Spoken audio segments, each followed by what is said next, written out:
kukuha kami from outside. Doon na kami nakakapagpata. Itlog na binibenta na may double yolk, ito ba ay biotech at safe ba ito? Hindi po yun Hindi biotech. Normal po yun. Nagkakakambal din po sa manok. Okay. So, 45 days the chicken, is it safe? It is safe kasi yung po ay gawa po yun ng kanilang nutrisyon na ngayon kaya po mabilis na silang lumaki. Would you consider it biotech? Yes, it is still biotech because of development of new kind of combination in feeds. May mga probiotic na po kasi ngayon, hindi na lang yung mais na pinapadpad, kaya po naganda na talaga yung bilis. Okay. So, sir, before I move forward, you kay Matt muna. Meron kaming materials para sa mga bata hanggang secondary schools. Meron din kaming para sa college. Meron kami sa mga researchers. At marami po kaming data. Thank you so much. Good morning. Muli ang inyong lingkod, Miss Horizon Chaser. At narito tayo sa opisina ng SERCA upang magkaroon dito ng conversation with the media on the status of Philippine Agri-Biotech. So, alamin natin na itong hybrid na event ng SERCA dito sa Drilon Hall, Los Baños, Laguna. So, may temang What's Up B. So, yan po ay pangunahan ng ating director ng SERCA, si Dr. Glenn Gregorio, para sa kanyang welcome message. So, pakinggan natin. At isusunod naman po si Dr. Rodora Romero Aldemita para sa kanyang Global Status Agriculture Biotechnology, including biotech crops and the pipeline of the Philippines. Siya po ay director ng ISA na tinatawag na kung saan ito po ay samahan ng mga NGOs, ng mga scientists natin para doon sa pag-aaral at pagtitingin sa iba't ibang bansa para dalhin dito sa Pilipinas ang impormasyon. Kaya pangunahan niya ni Dr. Rodora Romero Aldemita at abangan din yung kanyang one-on-one interview para sa Global Knowledge Center on Biotechnology. Kaya isusunod naman dyan si Miss ang head ng National Committee on Biosafety of the Philippine Secretariat, si Miss Maria Lorely Agbagala, na para sa kanyang tema, the revised regulatory system for biotech crops and the Philippines. At kasunod na si Miss Jeronima Eusebio ng head po siya ng Biotech Office ng DA Bureau of Plant Industry. So marami tayong malalaman tungkol sa gene ng mga halaman at paano ito magkaroon ng guidelines sa Pilipinas. Kaya malaking bagay po ito ang kaalaman na ito. At sa UP naman ng Los Baños, Laguna, si Dr. Maribel Saportesa para sa kanyang application of modern biotechnology and animals. So, marami tayong matutunan sa animals. Kaya, so, magkakaroon ng discussion at sa closing message ng President ng SciComm Philippines, si Attorney Melvin Kalimag, ay mapapakinggan din po natin. So, yan po ating malalakap ngayon dito sa SERCA Los Baños, Laguna para sa What's Up B. Ito ay conversation with the media on the status of Philippine Alright, so pakinggan natin ang welcome message ni Director Glenn Gregorio ng SERCA. Conscious of this strategic importance of the role of the members of the media in this knowledge ecosystem, SERCA, in partnership with SciComm Philippines and the Biotech Coalitions of the Philippines, organized this media briefing for two main reasons: and learn from experts in the field of biotechnology as well as the policies that guides its development and use in the Philippines. So we have to listen. The second reason is for us to hear from you. So listen and hear from you. To listen for your questions and concerns, even issues, and to identify ways by which we could communicate our message to our stakeholder in a clear, effective, and innovative or creative way, so that we will understand how to lemonize all these technical terms and put it in the heart and the minds of our stakeholders or our consumers. Finally, they say that birds of the same feather flock together. Since we are not really that different, we share the same goals, we have the same going, as I would like to work together in communicating science for the realization of our shared dreams. Now, a presentation on the science of biotechnology, what is at stake, what has been done before, because craft biotechnology, what we are facing, why we Alright, so need abangan niyo yung kabuoang presentasyon ng ating mga scientists at ang lahat ay tinalakay kung gaano kahalaga yung kanilang pag-aaral lalo na sa ibang bansa at sa hinaharap pa. Kaya patuloy lamang na panuorin sa ating YouTube channel at sa Facebook account itong buong detalye ng presentasyon ng samahang scientist sa ating bansa. Kasama dyan ang isa at syempre yung SCI.com.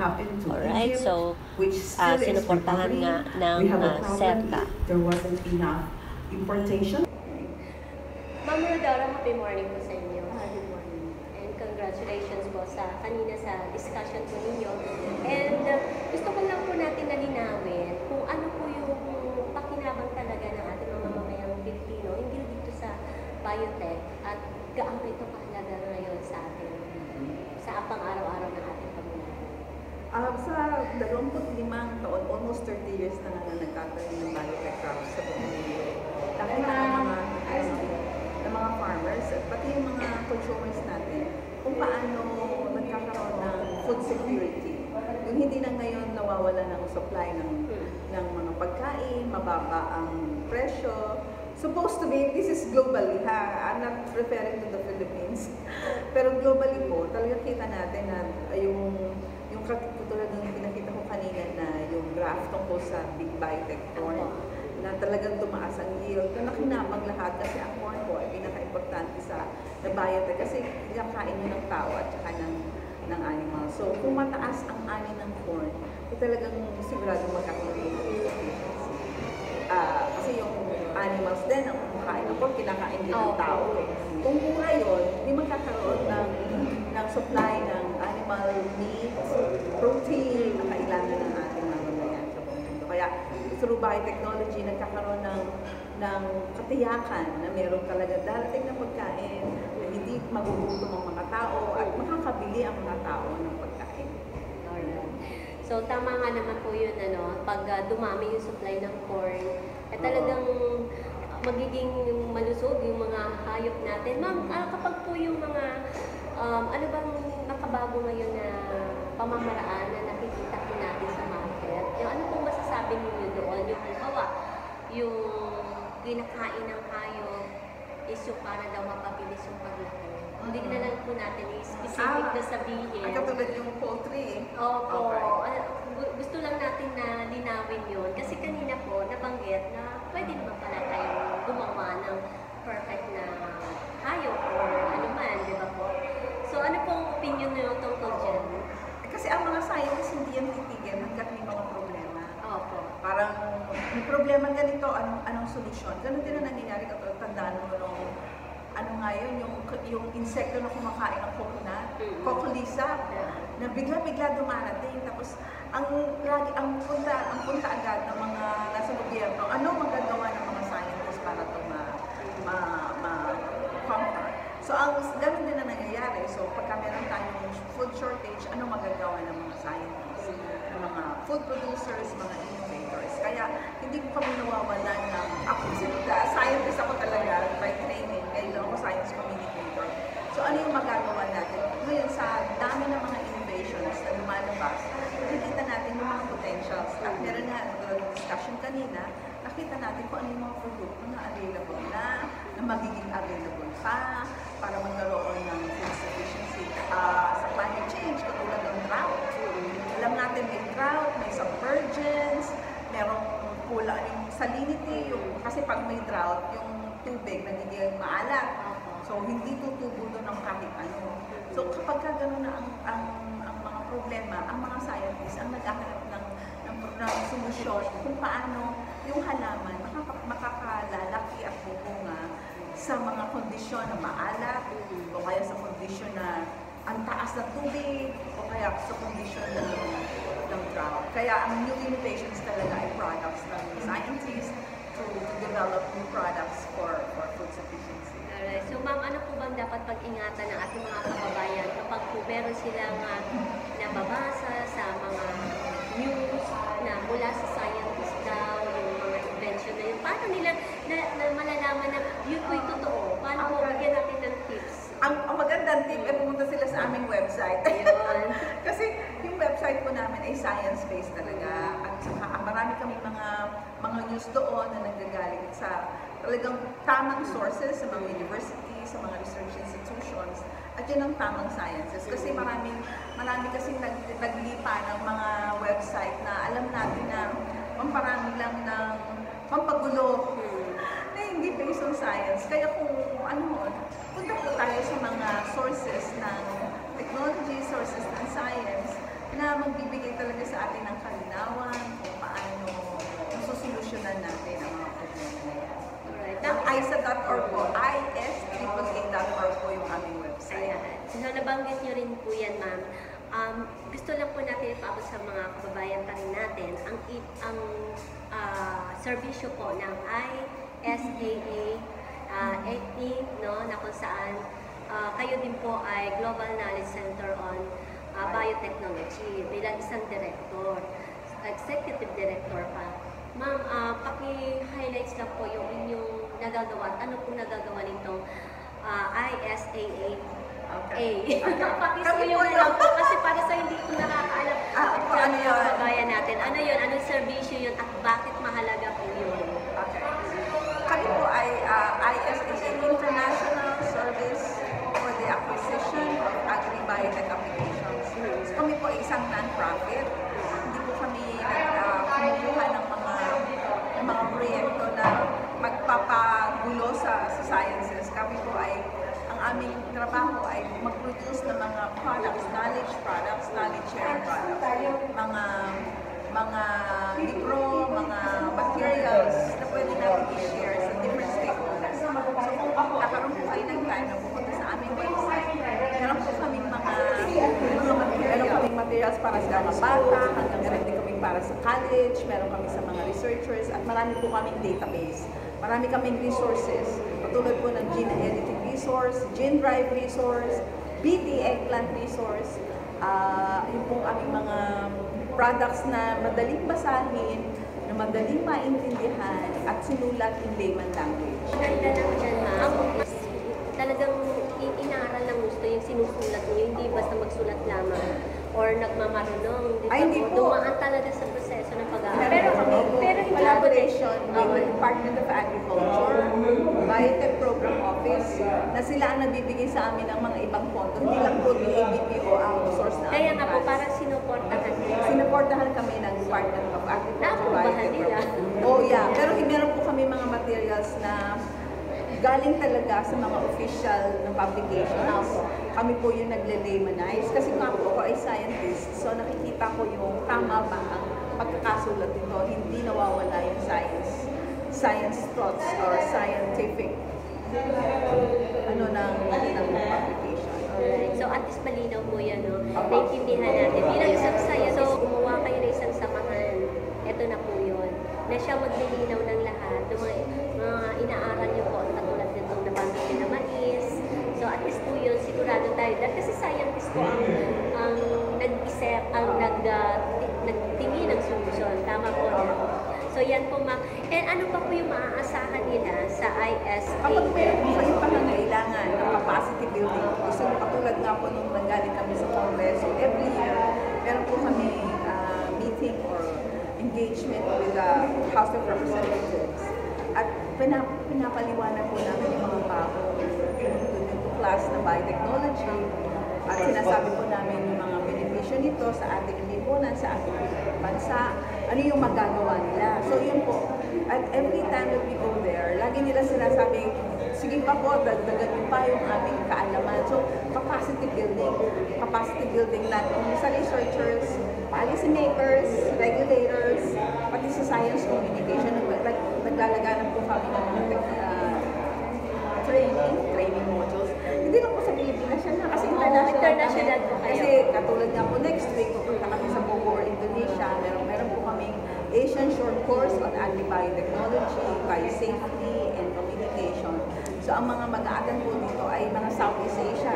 So meron na po kaming apat na po na participants na gustong malaman po ano ang biotechnology. At kami din po ang magtutulong sa kanila.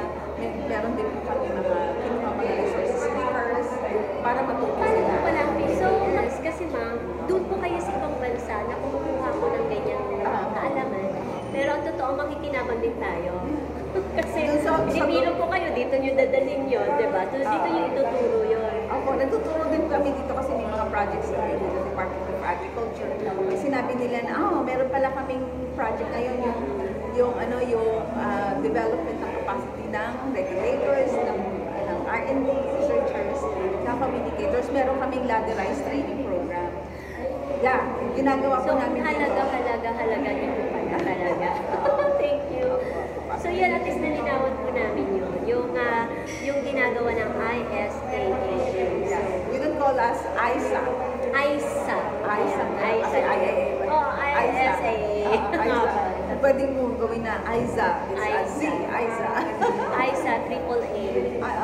IS AAA. Yeah. So, kasi pwedeng dalawang A. So anyways, ma'am, yun na nga po, no? So, nabanggit natin kung gaano kahalaga po ang samahan. And sino-sino pa po yung pwedeng makakatulong po sa inyo? Kung may kailangan po kayo na mundo pa or project o pag-aaral, so pwede ba namin kasi namin sana continuous yung aming mga activities na kasi yun ay isa namin mandate na matulungan ang bawat bansa sa Southeast Asia, globally din, na maipalaganap namin ang knowledge on biotechnology, not only on crops but also on other organisms, animals, insects, yung sa food and feed, at saka sa health. Kaya kung makikita niyo po yung aming website, dala na namin lahat yun ngayon. Kasi dati crops lang kami. Ngayon, nag-involve na po kami na dagdagan na mga ibang sciences. Natural lang yun. Okay. Okay na? Sige po ma'am, bilang panghuli po, ano yung mayroon pa kami pag-asahan na surprise or may wish po kayo? Bilang panghuli po. Yeah, ang feeling niya po namin, gusto namin na ang media ay maging partner ng ISA para sa pagpapalaganap ng biotechnology. Kasi we look at the media as an essential stakeholder. Kasi it's not only the technology developers kailangan din namin magpalaganap and as media can help us with that. Alright, so medyo maingay na. Kaya narito naman po kami, handa rin po kami tumulong po sa inyo. Kaya pwede niyo po kami i-update kapag po may bago ulit tayo na R&D na alam natin mahalaga po sa ating mga kababayan, sa ating bansa at sa buong mundo, di ba po? Okay. We will. Okay, thank you so much po. One more. 1, 2. Tapos kaway-kaway sa video. Okay po, take. Alright. Sige po. Alright, so dito nagtatapos ang ating conversation with the media para sa status of the Philippines Agri-Biotech at naintindihan natin ang nais na ipaabot ng ating gobyerno at ng mga NGOs at itong temang WhatsApp P. So, eto na. Kaya sana ay patuloy tayo na sumuporta para sa ating mga scientists at kung ano pa ang maitutulong ng ating mga gobyerno dito sa ating bansa. Alright, so tuloy-tuloy lamang sa pagsubaybay sa ating programang Happy Morning Show. Muli magpapaalam ang inyong lingkod, Miss Horizon Chaser. Happy morning! Alright, happy morning! Muli ang inyong lingkod, Miss Horizon Chaser. Happy morning, Miss Horizon at sa iyong mga televiewers. Sa lahat, regarding po dito sa ating mga Techno Bazaar and Exhibit. So, ano po kaya doon ang kulang pa para... Happy morning, Miss Horizon Chaser. Ngayon, Happy morning, Miss Horizon Chaser. Dapat ay maintindihan natin. Kung sakali na implement po ito, sino-sino po talaga ang dapat maging partner? Ano po ang kaibahan natin sa ibang mga ganito ano po lang nangangailangan po ng tulong ng mental health. Happy morning, Miss Horizon Chaser, and I thank you for... Happy morning, Miss Horizon. Thank you very much for coming. Happy morning, Miss Horizon from Muntinlupa National High School. Miss Horizon, kailangan ka maghanda kasi ang ating Pilipinas ay pwedeng bisitahin Bagyo, Lindol, pagsabog ng bulkan at tsunami. Maghanda ka at palitinin ng mga mahal sa buhay at isama mo na yung mga listeners. Miss Horizon. Miss Horizon Chaser. Happy morning, Miss Horizon Chaser. Happy morning, Horizon Chaser! Miss Horizon Miss Horizon. Galing naman yung Horizon! Happy morning, Miss Horizon. Sir, magbigay po tayo ng mensahe para doon sa mga negatibo pa sa pagdimina. Okay. Englishin ko na lang po. Tagalog din, sir. O sige, English Tagalog. Kasi yung mga... Base po sa salita